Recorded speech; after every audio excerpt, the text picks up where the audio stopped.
ಚಿಕ್ಕಬಳ್ಳಾಪುರ ಜಿಲ್ಲೆಯ ಶಿಡ್ಲಘಟ್ಟದ ಪೌರಾಯುಕ್ತೆ ಅಮೃತ ಗೌಡರ ವಿರುದ್ಧ ಅವಾಚ್ಯ ಶಬ್ದಗಳಿಂದ ಬೈದಿರುವ ಪರಾಜಿತ ಕಾಂಗ್ರೆಸ್ ಅಭ್ಯರ್ಥಿ ರಾಜೀವ್ ಗೌಡ ಅವರನ್ನು ಕೂಡಲೇ ಬಂಧಿಸುವಂತೆ ರಾಜ್ಯ ಬಿಜೆಪಿ ಮಹಿಳಾ ಘಟಕದ ಅಧ್ಯಕ್ಷೆ ಮಂಜುಳಾ ತಿಳಿಸಿದರು. ಶಿವಮೊಗ್ಗದಲ್ಲಿ ಮಾಧ್ಯಮಗಳ ಜೊತೆ ಮಾತನಾಡಿದ ಅವರು, ಕಾಂಗ್ರೆಸ್ ತನ್ನ ಪುಡಾರಿಗಳ ಕೈಯಲ್ಲಿ ಕಾನೂನು ಕೊಟ್ಟಂಗಿದೆ. ಸಣ್ಣ ಸಣ್ಣ ವಿಷಯಕ್ಕೆ ಮೂಗು ತೂರಿಸುವ ರಾಜ್ಯ ಮಹಿಳಾ ಆಯೋಗ ಮಹಿಳಾ ಅಧಿಕಾರಿಗಳಿಗೆ ಅವಮಾನಿಸಿದರೂ ಸುಮ್ಮನೆ ಕುಳಿತಿರುವುದೇಕೆ? ಎಸ್ಪಿಗೆ ಯಾಕೆ ಸೂಚನೆ ಕೊಡಲಿಲ್ಲ? ಸೆಲೆಕ್ಟಿವ್ ಆಗಿರುವುದಕ್ಕೆ ನೀವು ಕಾಂಗ್ರೆಸ್ ಏಜೆಂಟಾ ಎಂದು ಪ್ರಶ್ನಿಸಿದ್ದಾರೆ.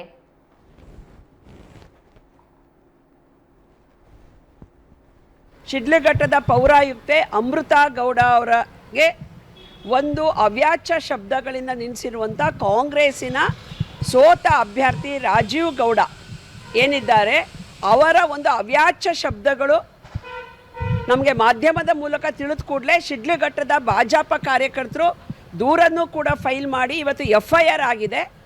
ಆ FIR ಆಗಿರುವಂಥ ರಾಜೀವ್ ಗೌಡ್ರಿಗೆ ಕೂಡಲೇ ಬಂಧನ ಮಾಡಬೇಕು ಅಲ್ಲಿಯ SP ಅವರು ಮತ್ತು ಗೃಹ ಮಂತ್ರಿಗಳು ಪರಮೇಶ್ವರ್ ಅವರು ಅನ್ನುವಂಥ ಒತ್ತಾಯವನ್ನು ನಾನು ಈ ಸಂದರ್ಭದಲ್ಲಿ ಹೇಳ್ತಾ ಇದ್ದೇನೆ. ಅನಿತಾ ಗೌಡ ಪೌರಾಯುಕ್ತೆ ಒಬ್ಬ ವಿದ್ಯಾವಂತ ಅಧಿಕಾರಿಗೆ ಕಾಂಗ್ರೆಸ್ ಸರ್ಕಾರದಲ್ಲಿ ಅಮೃತ ಗೌಡ ಒಬ್ಬ ಅಧಿಕಾರಿಗೆ ಕಾಂಗ್ರೆಸ್ ಸರ್ಕಾರದಲ್ಲಿ ಒಂದು ರಕ್ಷಣೆ ಇಲ್ಲದೆ ಇರುವಂತಹ ಪರಿಸ್ಥಿತಿ ಇದನ್ನು ನೋಡಿದರೆ, ಮೊನ್ನೆ ಹುಬ್ಬಳ್ಳಿಯಲ್ಲಿ ನಡೆದಂಥ ಘಟನೆ ಇರ್ಬೋದು, ರಾಜ್ಯದ ಬೇರೆ ಬೇರೆ ಕಡೆ ನಡೀತಿರುವಂಥ ಘಟನೆ ಇರ್ಬೋದು, ಇದು ಏನನ್ನು ತೋರಿಸ್ತಿದೆ ಅಂದರೆ ಕಾಂಗ್ರೆಸ್ಸು ತನ್ನ ಪುಡಾರಿಗಳ ಕೈಯಲ್ಲಿ ಕಾನೂನು ಸುವ್ಯವಸ್ಥೆಯನ್ನು ಕೊಟ್ಟಿದೆ, ಕಾನೂನು ಸುವ್ಯವಸ್ಥೆನ ಅಡ ಇಟ್ಟಿದೆ ಅನ್ನುವಂತಹ ಒಂದು ಪರಿಸ್ಥಿತಿ ಇವತ್ತು ರಾಜ್ಯದ ಜನರಿಗೆ ಅರ್ಥ ಆಗ್ತಿದೆ. ಇವತ್ತು ಕಾಂಗ್ರೆಸ್ಸು ಮಹಿಳೆಯರ ಸುರಕ್ಷತೆಗೆ ಬದ್ಧವಾಗಿದ್ದೀವಿ ಅನ್ನೋದನ್ನು ತೋರಿಸೋದಾದರೆ ರಾಜೀವ್ ಗೌಡ ಮೇಲೆ FIR ಫೈಲ್ ಮಾಡಬೇಕು ಅನ್ನುವಂಥ ಒತ್ತಾಯ, FIR ಏನು ಫೈಲ್ ಆಗಿದೆ ಅದಕ್ಕೆ ಅರೆಸ್ಟ್ ಮಾಡಬೇಕು ಅನ್ನುವಂಥ ಒತ್ತಾಯವನ್ನು ನಾನು ಈ ಸಂದರ್ಭದಲ್ಲಿ ಮಾಡ್ತಾ ಇದ್ದೇನೆ.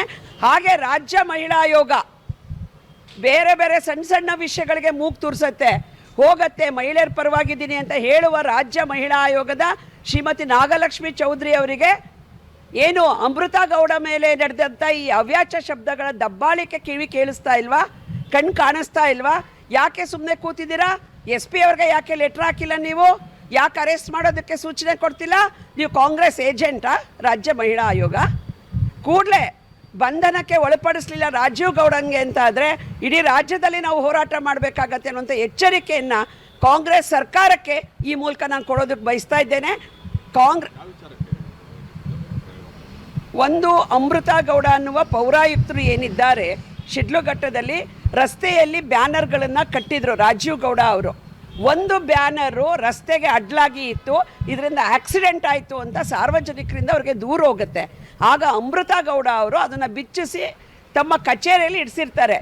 ರಾಜೀವ್ ಗೌಡ ಫೋನ್ ಮಾಡಿ, ಏನು ಅಂದ್ಕೊಂಡಿದ್ಯಾ, ಬಿಡ್ಲಾ ಜನನ ನಿನ್ನ ಮೇಲೆ, ಎಲ್ಲಿಗೆ ಓಡೋಗ್ತೀಯ ನೋಡ್ಲಾ, ನಾನು ನಿನಗೆ ಜಾಗ ಖಾಲಿ ಮಾಡಿಸ್ಲಾ ನಿನಗೆ ಅನ್ನುವ ಒಂದು ಥರ್ಡ್ ರೇಟ್ ಮಾತುಗಳಿಂದ ಆಕೆಯ ಮೇಲೆ ದಬ್ಬಾಳಿಕೆಯನ್ನು ಮಾಡಿದ್ದಾರೆ. ಆಕೆ ಹೇಳ್ತಾರೆ, ನಾನು ಬ್ಯಾನರನ್ನು ಹರಿಸಿಲ್ಲ, ಸಾರ್ವಜನಿಕರ ದೂರ ಬಂದಿದ್ದಕ್ಕೆ ಬ್ಯಾನರನ್ನು ತೆಗೆದು ಕಚೇರಿಯಲ್ಲಿ ಇಡಿಸಿದ್ದೀನಿ, ಬನ್ನಿ ಅಂದರೆ ಕೇಳಿಸ್ಕೊಳ್ಳುವ ವ್ಯವಧಾನನೂ ಇಲ್ಲದೆ ಒಬ್ಬ ಸೋತ ಅಭ್ಯರ್ಥಿ ಗೂಂಡಾಯಿಸಮನ್ನು ಒಬ್ಬ ಮಹಿಳಾ ಅಧಿಕಾರಿಯ ಮೇಲೆ ತೋರಿಸಿರೋದನ್ನು ಖಂಡಿಸಿ BJP ಕಾರ್ಯಕರ್ತರು ಅಲ್ಲಿ ಹೋರಾಟವನ್ನು ನೆನ್ನೆ ಮಾಡಿದ ಮೇಲೆ FIR ದಾಖಲೆ ಆಗಿದೆ. FIR ದಾಖಲೆ ಆದರೆ ಇನ್ನೂ ಕೂಡ ಅರೆಸ್ಟ್ ಮಾಡಿಲ್ಲ.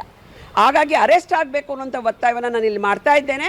ಮತ್ತು ಅರೆಸ್ಟ್ ಮಾಡಲಿಕ್ಕೆ ರಾಜ್ಯ ಮಹಿಳಾ ಆಯೋಗ ಈಗ ತನ್ನ ಧೈರ್ಯವನ್ನು ಪ್ರದರ್ಶನ ಮಾಡಲಿ ಅನ್ನೋ ಒತ್ತಾಯವನ್ನು ನಾನು ಮಾಡ್ತಾ ಇದ್ದೇನೆ. ಶಿಡ್ಲಘಟ್ಟದ ಪೌರಾಯುಕ್ತೆ ಅಮೃತ ಗೌಡ ಅವರಿಗೆ ಒಂದು